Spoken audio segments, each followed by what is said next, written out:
Assalamualaikum warahmatullahi wabarakatuh. Waalaikumsalam warahmatullahi wabarakatuh. Ila hadratin nabiyil mustafa sayyidina Muhammadin sallallahu alaihi wasallam, khususan syekhina al-mukarram wa muallifi hadzal kitabi wa syarihihi radhiyallahu anhum syai'ul lillah lahumul fatihah. Bismillahirrahmanirrahim. Alhamdulillahi rabbil alamin. Maliki yaumiddin. Iyyaka na'budu wa iyyaka nasta'in. Ihdinas siratal mustaqim. Siratal ladzina an'amta 'alaihim ghairil maghdubi 'alaihim waladdallin. Bismillahirrahmanirrahim. Alhamdulillahi rabbil alamin. وبه نستعين على أمور الدنيا والدين. الصلاة والسلام على سيدنا محمد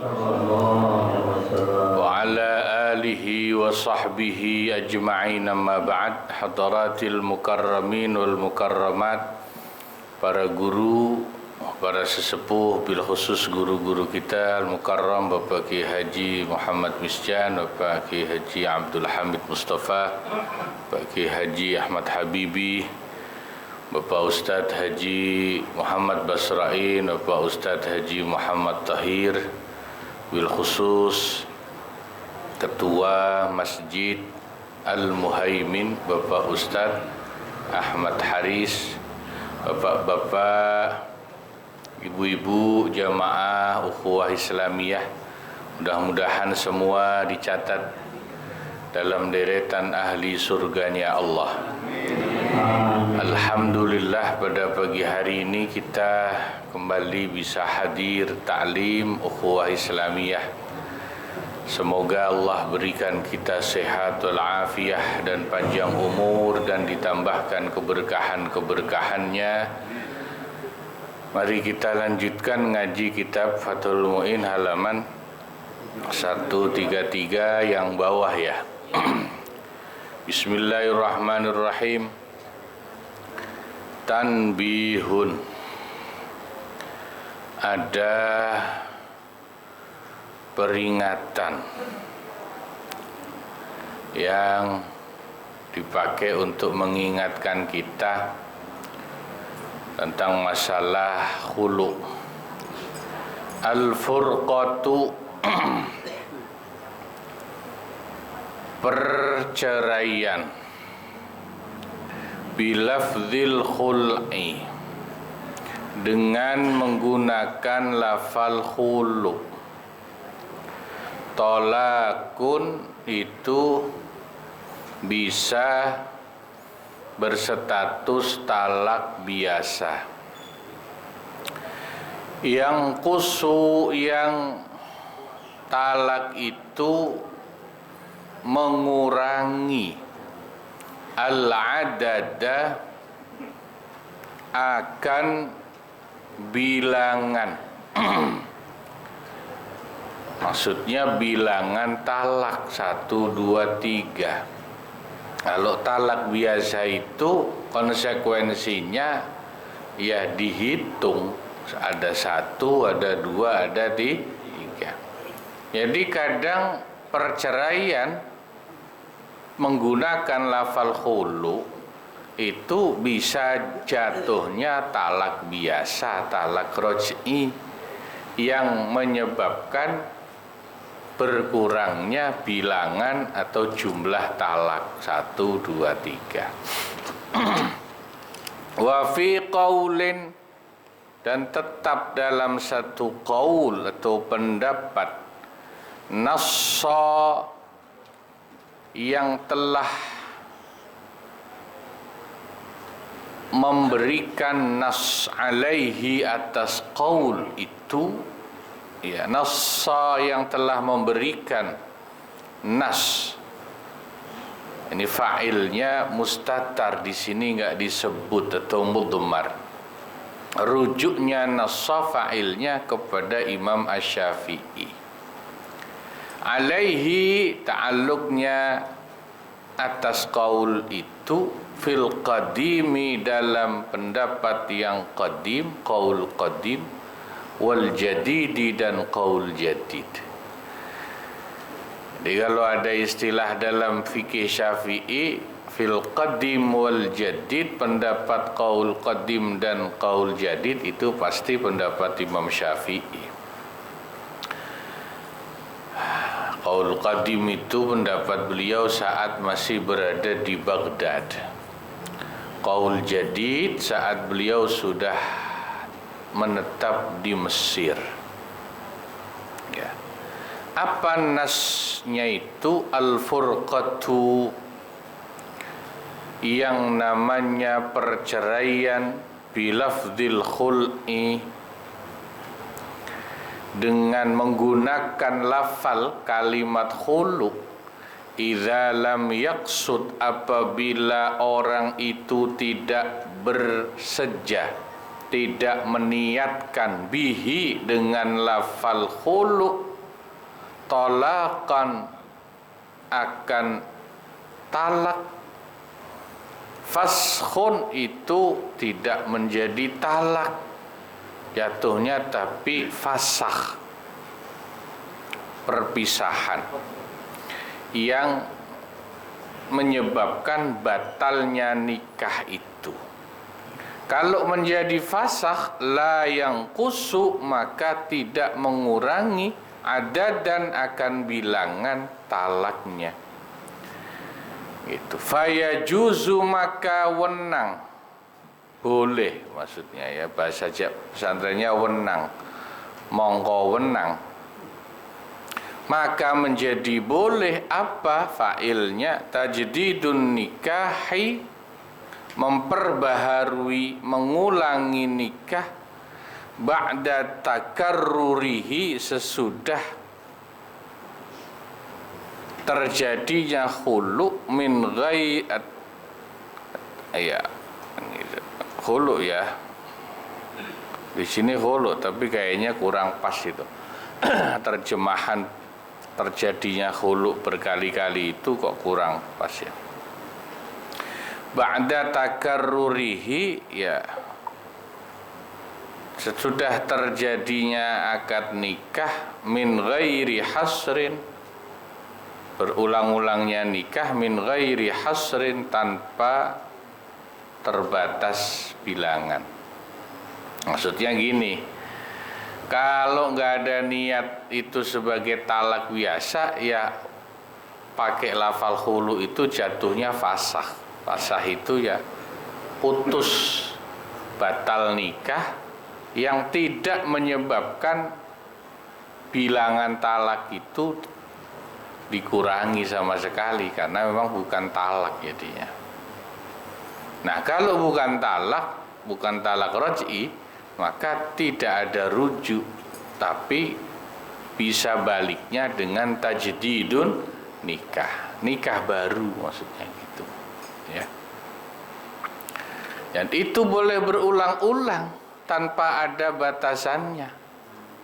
Kalau pakainya khulu, kalau talak kan batasnya 3 ya Pak ya. 1, 2, 3 putus, talak bain, nggak bisa rujuk lagi, nggak bisa nikah lagi, kecuali istrinya dinikahi oleh laki-laki lain dulu yang disebut muhallil, lalu digauli, lalu dicerai oleh suami baru, habis iddahnya baru boleh nikah lagi sama suami pertama. Itu kan kalau pakai metode talak biasa yang ngurangin jumlah 1, 2, 3 bilangan talaknya. Tapi kalau khulu tanpa niat talak, ya jatuhnya fasakh. Khulu biasa, tidak mengurangi 1, 2, 3, tidak ada istilah rujuk, bisanya nikah lagi, nikah baru tanpa ada batasan. Misalnya nih khulu hari ini udah nggak jadi suami istri, bulan depan pengen balikan lagi, ya sudah nikah baru, bukan rujuk. Sebulan khulu lagi misalnya, sudah pisah, bukan suami istri. bulan depannya pengen balikan lagi, nikah lagi. Begitu terus tanpa dibatasi boleh. Sebab gak ada jatuh talak 1, talak 2, talak 3. Alhamdulillah kata penghulunya itu. Kata tetangganya juga alhamdulillah. Tiap bulan aja khulu, tiap bulan gua selamatan kondangan mulu katanya. Ya. Waqtarahu katsiruna min ashabina al-mutaqaddimina wal mutaakhirin. Dan pendapat yang dinas oleh Imam Syafi'i dalam qaul qadim dan qaul jadid inilah pendapat yang telah dipilih oleh kebanyakan. Ya. Katsiruna itu pakai sighat jamak mudzakkar salim. Kebanyakan atau mayoritas dari para pengikut ashab itu pengikut kami mazhab Syafi'i al-mutaqaddimin, baik yang terdahulu masa lampau wal mutaakhirin, dan ulama-ulama ashabus Syafi'i yang mutaakhirin yang belakangan. Bal takarrara minal Bulqini al-ifta'u bihi, bahkan berulang kali berasal dari Imam Al-Bulqini, ya, al-ifta'u bihi, beliau menfatwakan itu. Jadi secara sederhananya inilah pendapat mayoritas ulama fikih yang menghukumi pisah dengan menggunakan sighat khulu itu bukan talak raj'i, tapi talak bain, gitu bahasa gampangnya, ya.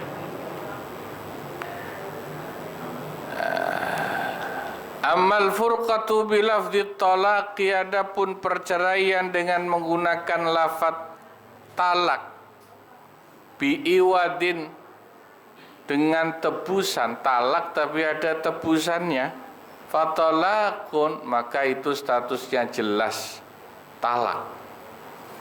Yanqusul adada qat'an, yang mengurangi jumlah bilangan talak secara pasti. Qat'an, secara pasti itu tetap pasti jatuhnya talak. Meskipun pakai tebusan cerainya, kalau cerainya pakai lafal talak, itu cerai, talak biasa.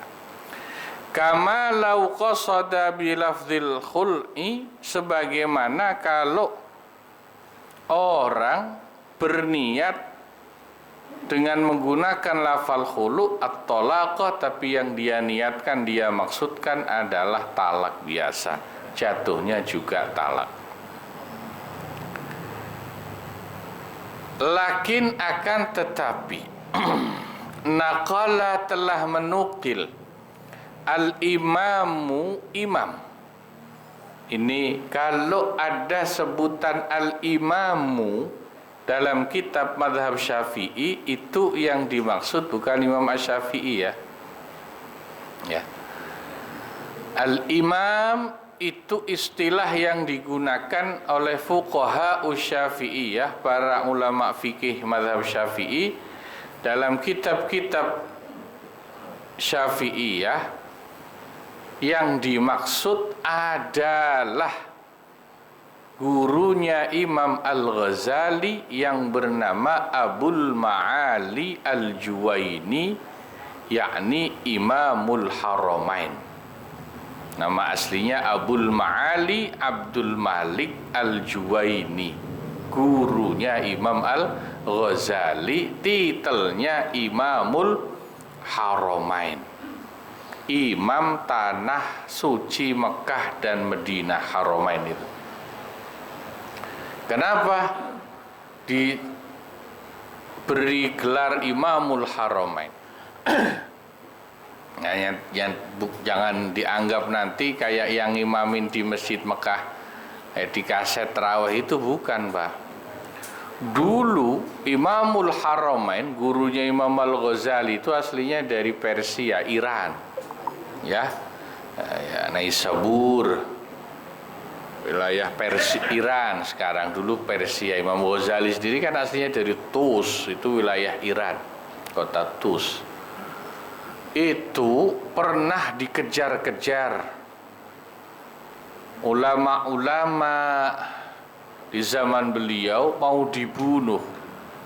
Akhirnya beliau pergi ke Mekah Madinah bersama ulama-ulama lain. Nah, selama tinggal di Mekah dan Madinah itu kalau sholat ngimamin ulama, beliau imamnya. Jadi samping wong beliau ya dianggap yang paling alim, kalau sholat ngimamin ulama-ulama baik di Mekah dan Madinah, beliau yang jadi imamnya. Akhirnya dapat gelar Imamul Haramain. Nah, Imamul Haramain telah menukil anil muhaqqiqin, dari para ulama muhaqqiqin, al-qat'a, secara pasti, bi annahu, bahwa sesungguhnya la yasiru talaqan bin niyah, ay bi annahu lau apa namanya,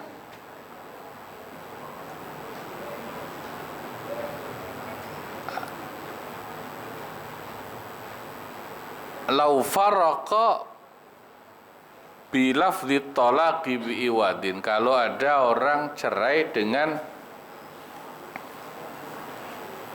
lau qasada bi lafdhil khul'i at-talaq, kalau ada suami menceraikan istrinya menggunakan lafal khulu tapi dengan niat talak, itu menurut Imam Haramain tidak bisa berubah jadi talak biasa, meskipun niatnya itu talak, tapi karena lafalnya lafal khulu. Nah, inilah pendapat yang lebih kuat, mu'tamad dalam masalah khulu ini. Meskipun niatnya cerai biasa, tapi kalau ngucapnya pakai khulu dan ada tebusannya, jatuhnya bukan talak raj'i tapi khulu, ya. Nah, para jamaah, ini akhir dari bab khulu. Berikutnya insyaallah sudah masuk dalam bab talak biasa. Alhamdulillah ya, kita insyaallah mudah-mudahan diberi panjang umur, bisa ketemu dengan Idul Adha. Tinggal berapa hari ini? Minggu, Senin, Selasa, Rabu, 3 hari lagi. Besok sudah hari tarbiyah ya. Mudah-mudahan juga dikasih rizki dan kemudahan oleh Allah untuk bisa berkurban. Kurban itu hukumnya wajib apa sunnah, Pak? Sunnah. Kata siapa?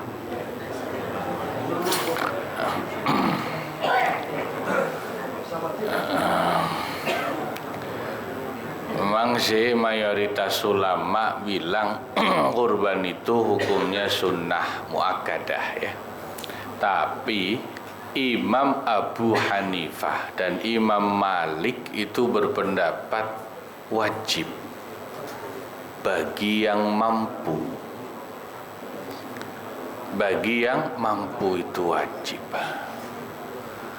Nah, dalilnya apa? Dalilnya hadis Nabi Muhammad sallallahu alaihi wasallam, riwayat Imam Ahmad dan Ibnu Majah. Nabi mengatakan, man kana lahu sa'atun wa lam yudahi fala yaqrabanna musallana. Barang siapa orang Islam yang punya kemampuan, dia tidak mau kurban, dia jangan dekat-dekat. Pakai nun taukid lagi Nabi bilangnya, fala yaqrabanna, benar-benar dia enggak usah dekat-dekat. Musallana, tempat salat kami. Yang dimaksud musallana, tempat salat kami sama Nabi itu bukan musalla kayak zaman sekarang ya, Pak. Zaman Nabi itu enggak ada musalla kecil-kecil pakai salat 5 waktu, itu enggak ada. Yang dimaksud musallana oleh Nabi adalah saat Idul Fitri, Idul Adha, tanah lapang yang beliau pakai bersama orang Madinah untuk sholat Id. Itu namanya musallana, musalla, tempat kami sholat Id. Karena Nabi kalau sholat Id tidak di masjid, di tanah lapang. Itulah musallana, musallal Id. Kenapa? Karena sholat Id zaman Nabi itu satu kota Madinah jadi satu.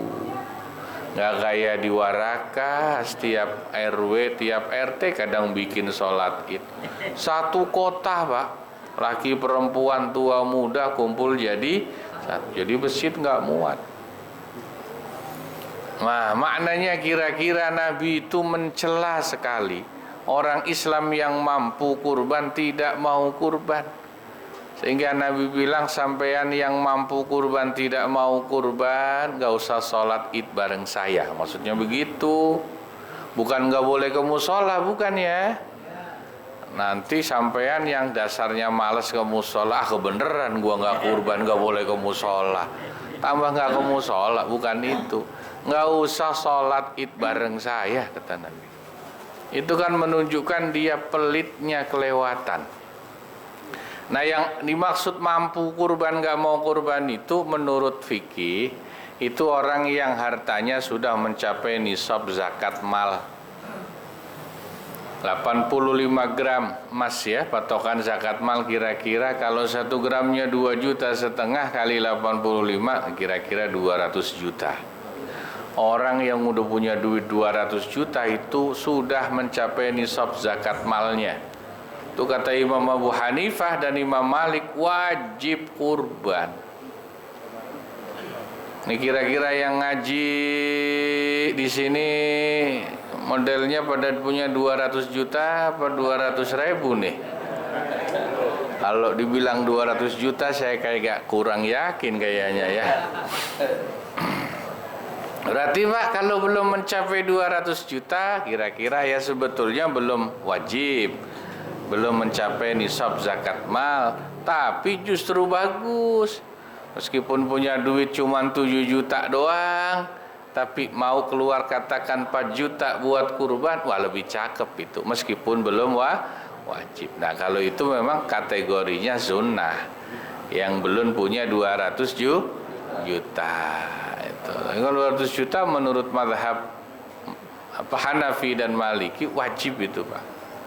Ya lagian, Pak, katakan 4 juta doang, duit 200 juta dikurangin 4 juta bakal korban, itu nggak nyampe 2,5%-nya.